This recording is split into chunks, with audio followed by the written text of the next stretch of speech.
Hello my friends, I hope you are doing well. It is a busy day, so I'm gonna just skip right over a really long, lengthy intro and just say, thanks for being here. Let's get to work.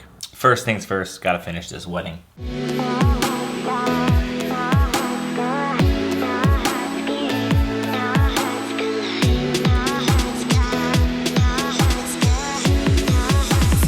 I think my biggest critic ever on films is when I edit them. I feel like for some reason whenever I edit a film, I'm just never quite as happy with it, and I think it's just because I have very high expectations for myself. I'm happy with it. I feel like it really captures their story, and that's the most important thing to me. I love to utilize anything that can help tell their story better and really be personal to them. So any type of personal touches I can add, certain people that I remember, certain aspects of the day that I remember, I love to incorporate those. Whether or not they're like the most cinematic, filmy type of shots or not, it's more about helping them relive their day, and I'm trying to get better and better at that.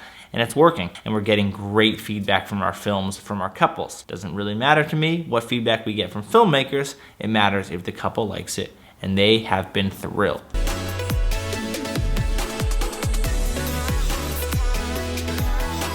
So recently I had a talk with a couple different people about the same topic, and it's the topic of like being too hard on yourself and never being content, never celebrating victories. And it's definitely something that I know I struggle with. I know it is hard for me to celebrate anything because I always feel like maybe we could do it better, or maybe next time we should do it better, or maybe we could have done this or we could have done that, and I'm ready to move on to the next thing and do the next big accomplishment. And I feel like no matter what accomplishment I ever have, I'll always kind of be naturally thinking, well, what's next? And I think there's obviously pros and cons of that. I think it's great to be a person that strives to do things as well as possible and strives to always do things better than the last time.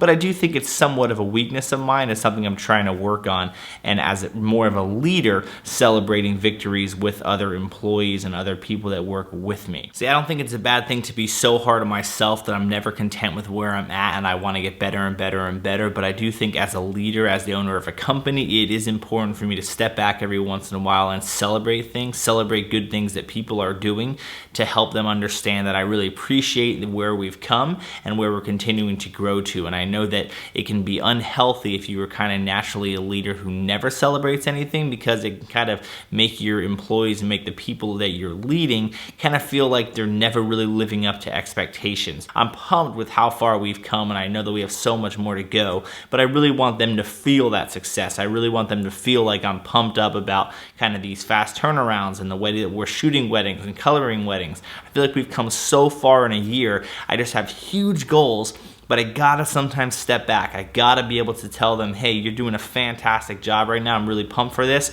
Let's continue to work at getting even better. As a leader, I think it is vital that you find a balance. Even if you're a person that's never completely satisfied, you sometimes have to be, or at least even appear, a little bit more satisfied with your employees or your people working with you, because it can naturally cripple certain people if they're not necessarily the same way you are. So I'm trying to get better at that, and hopefully this encourages you to do the same thing.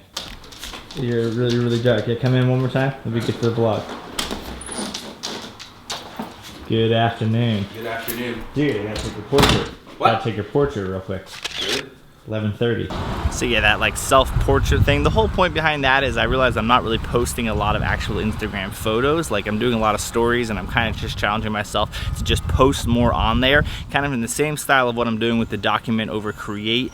I'm kind of taking anything that I'm currently doing at 11:30 in the morning every day, I'm taking a photo of it. So Pablo had just arrived at that time, took a photo, and just trying to incorporate kind of a little bit more of just life through photo form instead of just video. So, shameless plug, follow me on Instagram.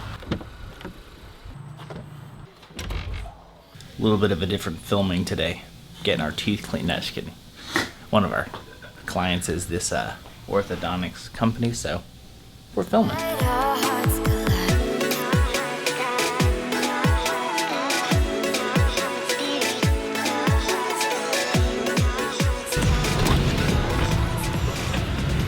Wrapped up the shoot, back home, finishing up this film.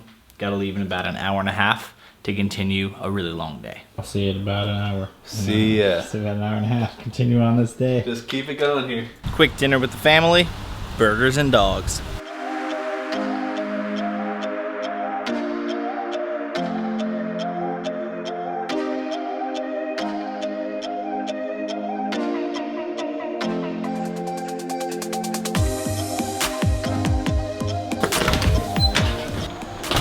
Alrighty, continuing on the day here. I typically try on Thursdays to end my workday a little bit early so I can spend a little time with the family before I go back to rehearsal on Thursday, but tonight was just really busy because of the filming and wanting to make sure I got that wedding done to release it for tomorrow morning, because tomorrow's crazy, and these next 2 weeks are going to be crazy busy for me for lots of reasons, so just be prepared for that. Oh, Jay, it's looking hot. Oh shoot, he did it. Look at this place right here. Look at that, nice. How tall are those? 16 feet. 16 feet. I forgot something. Ah, man.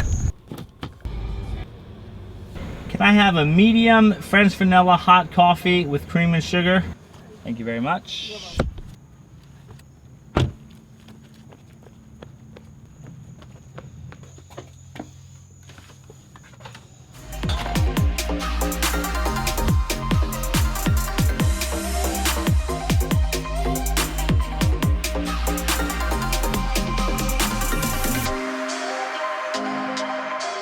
Well, an overall great day.